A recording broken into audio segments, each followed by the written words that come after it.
हम ब्रॉडकास्टर्स हैं और हम एक जिम्मेदार चैनल हैं।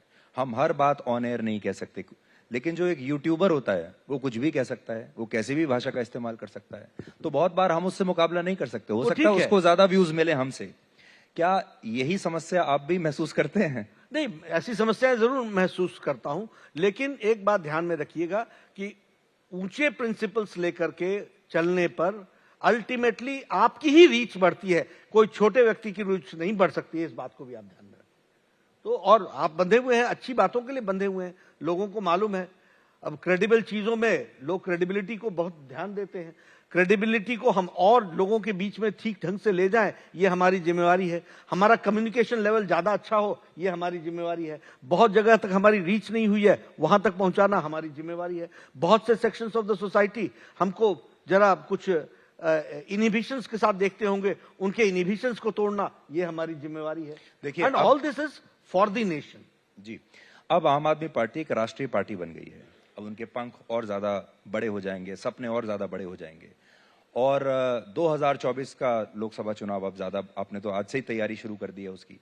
तो आपको ऐसा लगता है कि आपकी जो सबसे बड़ी लड़ाई है शायद कांग्रेस से ना होकर आम आदमी पार्टी से हो 2024 में, एक राष्ट्रीय पार्टी होने के नाते? देखिए, सबसे पहली बात मैं बता दूं, जो राष्ट्रीय पार्टी बने, कल मैंने उसको सुनने में आया कि 10 साल में मैं हम फास्टेस्ट ग्रोइंग पार्टी है।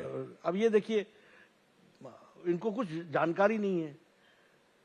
इनको जानकारी होगी, लेकिन ये जनता को कैसे आंखों में धूल झोंकते हैं। भारतीय जनसंघ 2 साल में राष्ट्रीय पार्टी बन गई थी। भारतीय जनसंघ 2 साल के अंदर। एनपीपी हमारी 6 साल में राष्ट्रीय पार्टी बन गई। एनसीपी 3 साल के अंदर राष्ट्रीय पार्टी बन गई। ये कौन से आए ऐसे, शब्द ठीक नहीं, लेकिन ऐसे कौन से बड़े अब आप समझ ही गए मैं क्या बोलना चाहता हूँ। आप बैकफुट पर इसलिए रहते हैं क्योंकि आप मर्यादा में रहते हैं, इसलिए आप समझ ही गए कि मैं क्या बोलना चाहता हूँ। ये कौन से आए जो 10 साल में पहली पार्टी है जो राष्ट्रीय बन गई। और बहुत बहुत बधाई, ठीक है, आप राष्ट्रीय पार्टी बन गए।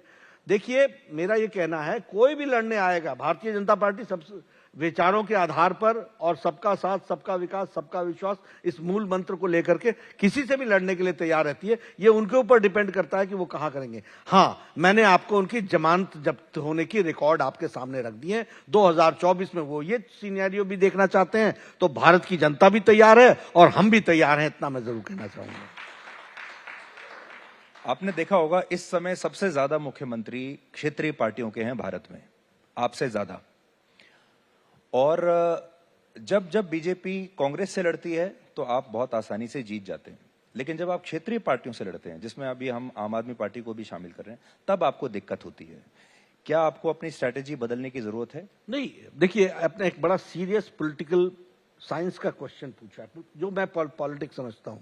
मैं थोड़ा आपसे समय लूंगा सुधीर जी, क्योंकि ये आपके माध्यम से मुझे मौका मिला है, मैं जनता को समझाने की कोशिश करूंगा। देखिए, क्या हुआ ये है भारत की राजनीति में, जो मैं समझ पाया हूं, कि national aspirations and regional aspirations, इसमें नेशनल पार्टी जो कांग्रेस थी, जिसने लंबे समय तक देश को राज किया, उसने नेशनल एस्पिरेशंस में रीजनल एस्पिरेशंस का समावेश नहीं किया। इस कारण से क्षेत्रीय पार्टियां खड़ी हुई। सबसे पहले कहां खड़ी हुई? तमिलनाडु। आज 60 साल से ज्यादा हो गया, तमिलनाडु में कांग्रेस के पांव उखड़े सो उखड़ करके ही रह गए और क्षेत्रीय पार्टी आ गई।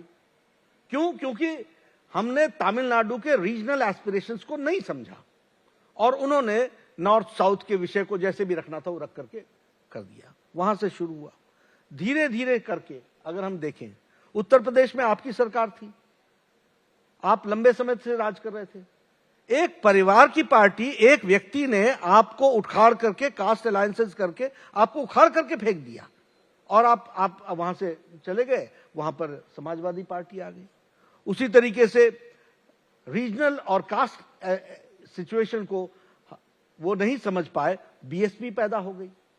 आप देखिए, बिहार के अंदर, मैं बिहार में मेरा जन्म हुआ, लंबे समय तक मैं रहा, लेकिन मैं स्टडी करना चाहता हूं। 1980s तक कांग्रेस के सामने कोई खड़ा नहीं होता था, लेकिन 80s के बाद, क्योंकि हमने रीजनल एस्पिरेशंस और कास्ट के एस्पिरेशंस को समझा नहीं और हम उनको अपने साथ समावेश नहीं कर पाए, रीजनल पार्टियां खड़ी हो गई और रीजनल पार्टियां आगे बढ़ करके इस तरीके से की। अब ये आप तेलंगाना देख लीजिए, कांग्रेस पार्टी ने ही तेलंगाना बनाया ना, इन्हीं की सरकार थी, और वहां रीजनल पार्टी आकर के बैठ गई, क्योंकि जब तक आपने रीजनल एस्पिरेशन के बारे में चिंता की तब तक बहुत देर हो चुकी थी। उत्तराखंड में जो उत्तरांचल के नाम पर उस आंदोलन को अटल जी ने वहां पर प्रदेश बनाया, छत्तीसगढ़ में हमने प्रदेश बनाया। अब छत्तीसगढ़ की, झारखंड की भी बात कीजिए आप, झारखंड में जो रीजनल एस्पिरेशंस को नहीं समझ पाए इसलिए वहां पर रीजनल पार्टी आई। तो ये जो सारी देन है इसका बेसिक कारण यह है, हमारा कहना है national aspirations in assimilation with the regional aspirations.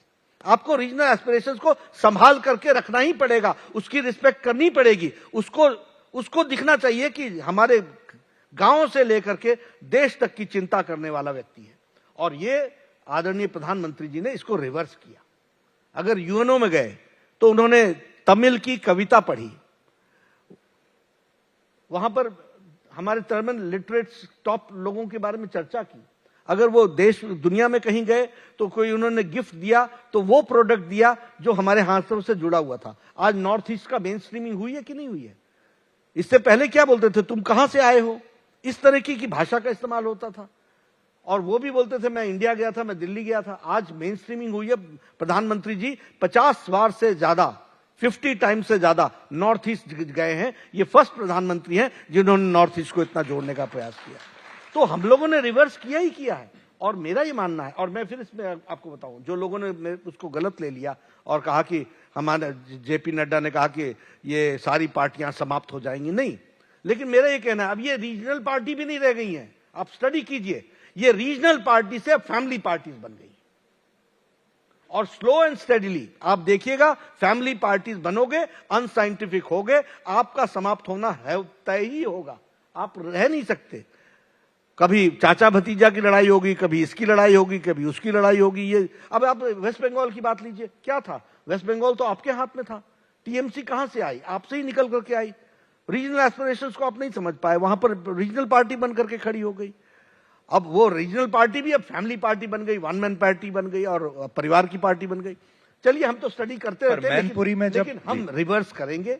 और हमने रिवर्स करने का तरीका ये रखा है कि भारतीय जनता पार्टी भारत की मिट्टी को पहचान कर, भारत के लोगों के एस्पिरेशंस को पहचान कर और देश के साथ जोड़ते हुए हमको आगे बढ़ना है।